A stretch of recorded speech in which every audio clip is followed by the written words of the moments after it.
Good evening student. कल तक हमने जो भी डिस्कस किया था उसके बाद अब जो नया जो टॉपिक आता है वो हमारा है चुंबकीय क्षेत्र की दिशा ज्ञात करना। चुंबकीय क्षेत्र की दिशा हम दो तरीके से ज्ञात कर सकते हैं जो हमारी 10th क्लास के सिलेबस में है। पहला तो है दक्षिणावर्त पेच नियम और सेकंड है दक्षिण हस्त का नियम। अब सुनना कह क्या रहा है। पहला नियम क्या बोलता है आपको कि दक्षिणावर्त पेच नियम। पेच का मतलब होता है कोई भी आपके पास कील हो, ठीक है, तो उसे आप एक पेच मान सकते हो। ये कह रहा है कि दक्षिणावर्त पेच का नियम ये कहता है यदि आप पेच के जो नुकीला जो सिरा होता है वो तो आप रखे विद्युत धारा की दिशा में, और जैसे ही आप उस पेच को घुमाते हो तो जो घुमाने की जो दिशा है वो आपकी कहलाती है चुंबकीय क्षेत्र की दिशा। जैसे ये मेरे पास कोई भी पेच है, इस पेच का ये जो नुकीला जो सिरा है, ये जो सिरा है, ये सिरा तो विद्युत धारा की दिशा में रहना चाहिए, और जैसे मैं इस पेच को घुमा रहा हूँ, कस रहा हूँ, तो ये जो स्थिति है, ये जो घूमने की जो दिशा है, ये घूमने की दिशा डिनोट करती है चुंबकीय क्षेत्र की दिशा को। आप इसको इस प्रकार भी समझ सकते हो, जैसे ये मेरे पास कोई भी पेच है,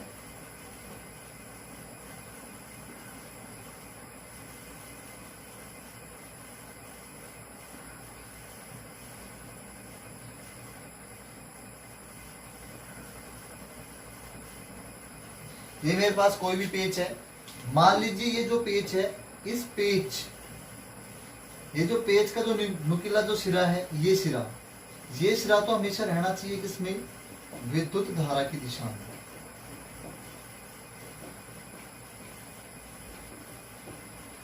और जैसे इस पेच को घुमा रहे हो, घुमाओगे कैसे, इस तरफ घुमाओगे ऐसे, जैसे इस पेच को घुमा, तो ये जो दिशा होगी ये डिनोट करती है चुंबकीय क्षेत्र की दिशा।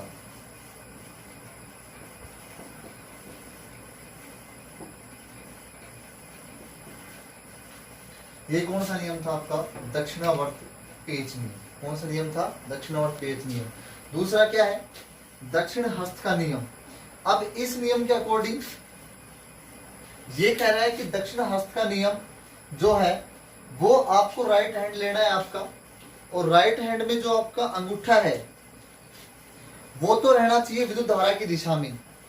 आप किसी भी धारावाही चालक को इस प्रकार से पकड़ें कि जो अंगूठा है वो तो रहे विद्युत धारा की दिशा में, और जब आप उस धारावाही चालक को पकड़ोगे तो पकड़ने की जो स्थिति है, जो अंगुलियां जो मुड़ेंगी, वो अंगुलियां काम करेंगी किसका, चुंबकीय क्षेत्र की दिशा को। कैसे, मान लीजिए ये मेरे पास कोई भी धारावाही चालक है, यदि मैं इस चालक तार को पकड़ता हूं तो मैं इस प्रकार पकड़ूं अपने राइट हैंड में कि ये जो अंगूठा है ये तो रहे विद्युत धारा की दिशा में, और जैसे मैं इस चालक तार को पकड़ रहा हूं तो पकड़ने की दिशा, इसको ऐसे पकड़ूंगा तो ये जो मुड़ी हुई जो अंगुलियां है, ये जो मुड़ रही हैं जो अंगुलियां, वो डिनोट किसको करेंगी, चुंबकीय क्षेत्र की दिशा को।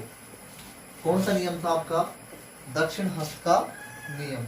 दोनों नियम क्लियर हो गए होंगे। ये आपके हैं चुंबकीय क्षेत्र की दिशा को ज्ञात करने के नियम। अब चुंबकीय क्षेत्र रेखाएं होती क्या है, चुंबकीय क्षेत्र रेखाएं होती क्या है। यदि हम कोई भी चुंबक लें, कोई भी मैग्नेट लें,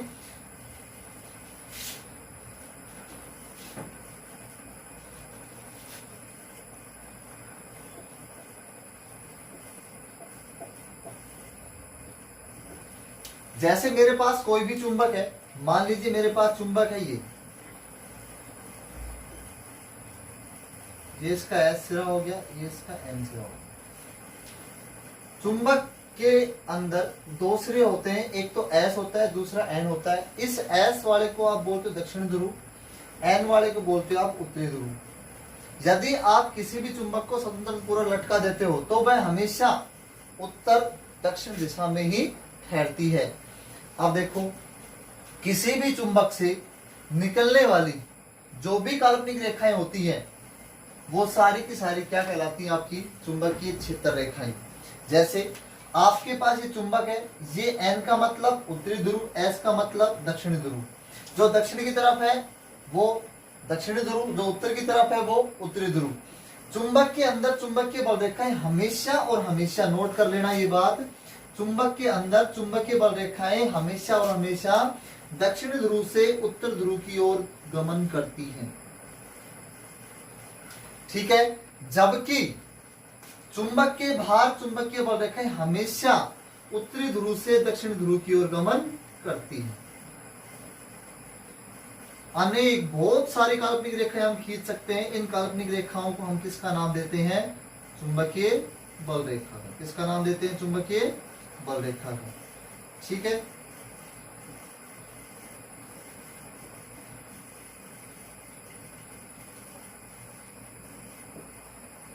इससे और निकल भी सकती है, असंख्य चुंबकीय बल रेखाएं निकल सकती है इनसे। ठीक है, तो ये आपकी क्या है? चुंबकीय क्षेत्र रेखा है।